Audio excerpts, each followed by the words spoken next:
Hello everyone, this is Tom Fox. I'm the Compliance Evangelist, and I'd like to welcome you to the October edition of 1 Month to a More Effective Compliance program.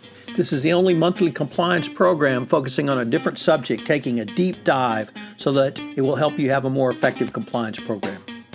This month, I will be talking about 1 month to more effective compliance for business ventures.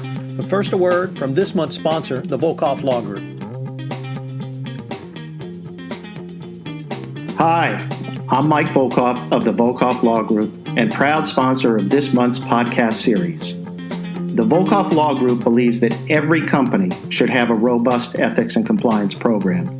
Experience and research show that ethical companies are better performers in the global marketplace.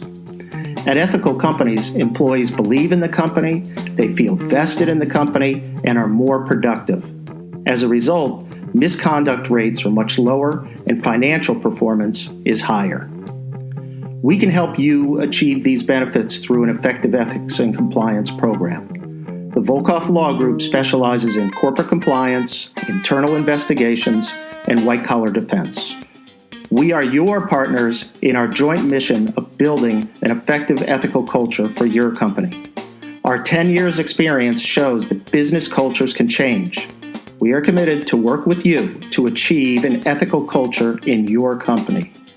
We address your company's anti-corruption, antitrust, trade and sanctions, anti-money laundering, and other regulatory and legal risks. We do this through practical guidance that your company can easily implement. You can learn more about our commitment to effective ethics and compliance programs at our website, www.volkofflaw.com, our award-winning blog, Corruption, Crime, and Compliance, and our new podcast series of the same name. You can contact me at my email address, mvolkoff@volkofflaw.com. Let us know how we can help you achieve your goals. Thank you, Michael. In this month's series, we will take a look at the role of compliance in mergers and acquisitions, the role of compliance in joint ventures, in joint venture agreements, distributorships, franchises, teaming agreements, partnerships, as well as other types of business relationships. At the end of October, you have an excellent grounding in what you need to do for a business venture under the FCPA. My 1 month series of 1 month to a more effective compliance program running through 2017 is a part of the Compliance Podcast Network. Day 15, tying it all together for joint ventures. As I conclude this section on joint ventures, I want to emphasize again the risk they pose under the FCPA.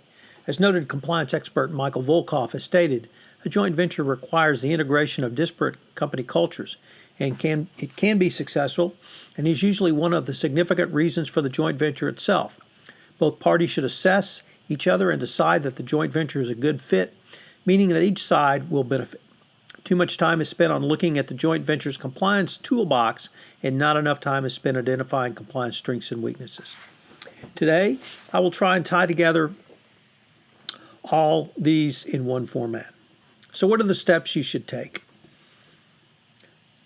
In the management of while the 2012 FCPA guidance itself only provides that companies should undertake some form of ongoing monitoring of third-party relationships, this means you must have experienced compliance and audit team actively engaged in the corporate office and in the business units to ensure that financial controls and compliance policies are followed and the remedial measures for violations or gaps are tracked, implemented, and rechecked as additional detection and prevention notes.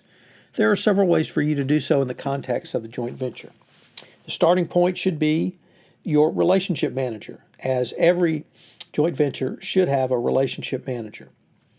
The relationship manager should be a business unit employee who is responsible for the monitoring, maintaining, and continuous evaluation of the relationship between your company and a joint venture. I would note that many companies have a vice president for joint ventures, and that may be where this compliance function can sit. So some of the duties of the relationship manager could include point of contact with the JV for all compliance issues, maintaining periodic contact with the joint venture, meeting annually with the JV to review satisfaction of its compliance obligations, submitting annual reports to the company's Compliance Oversight Committee, summarizing services provided by the joint venture, and assisting the company's Compliance Oversight Committee with issues with respect to the joint venture. Further, just as a company needs a subject matter expert in anti-bribery compliance to be able to work with the business folks and answer the usual questions that come up on a day-to-day or routine basis of doing business internationally, joint ventures also need access to such a resource. A joint venture may not be large enough to have its own compliance staff, so I advocate a company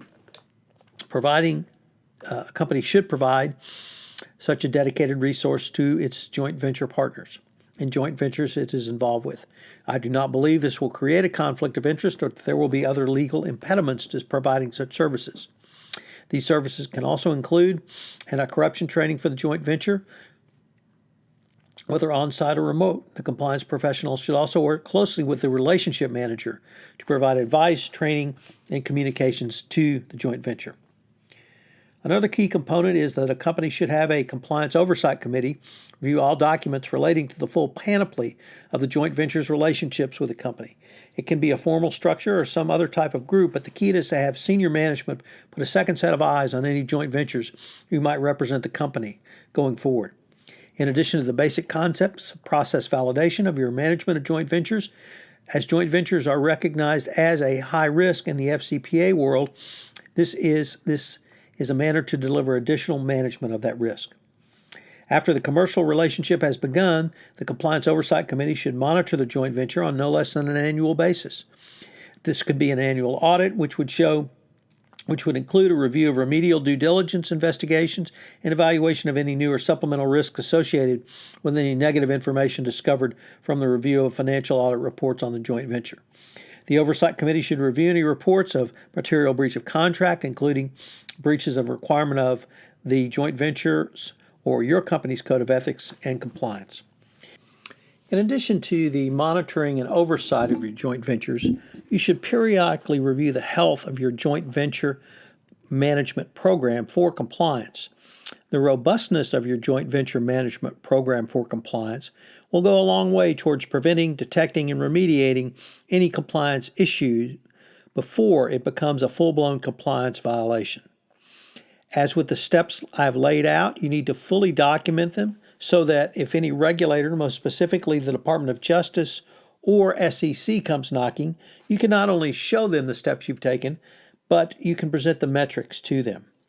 Never forget that one of the things Wei Chin continually asked compliance practitioners who came before her when she was the DOJ's compliance counsel was, where's the information, the documentation, and the data that shows that you've taken all these steps? The February 2017 Evaluation of Corporate Compliance Programs document lays out that the DOJ will be reviewing and evaluating your program going forward, so it is clear what will be expected from your company's compliance program. These metrics are also excellent for reviewing the JV's entire corporate compliance program on a self-assessment basis. So what are today's 3 key takeaways? Well, as with all other third parties and third-party risk management programs under the FCPA, I think it begins with a relationship manager. You have to have a point of contact from your organization who will interact with a joint venture going forward. Number 2, a company must have oversight of all joint ventures. This oversight must be through the officers that the company contributes to the joint venture, but also an additional level of oversight with your Compliance Oversight Committee. And finally, never forget to audit, monitor, and remediate your joint ventures on an ongoing basis as you would with any other third parties. This is Tom Fox. Thank you very much for joining me for Day 15, a 1-month to more effective compliance for business ventures, and I hope you'll join me tomorrow for Day 16. This is Tom Fox again. I'd like to thank you for listening to this episode of 1 month to more effective compliance for business ventures, and I hope you'll join me again. If you have listened to this podcast on iTunes, I would greatly appreciate it if you would rate the podcast, as it would help in our rankings and help get the word out about the only daily podcast which will bring you a more effective compliance program. If you have any questions, email me at tfox@tfoxlaw.com. Once again, thanks to this month's sponsor, Mike Volkoff at the Volkoff Law Group.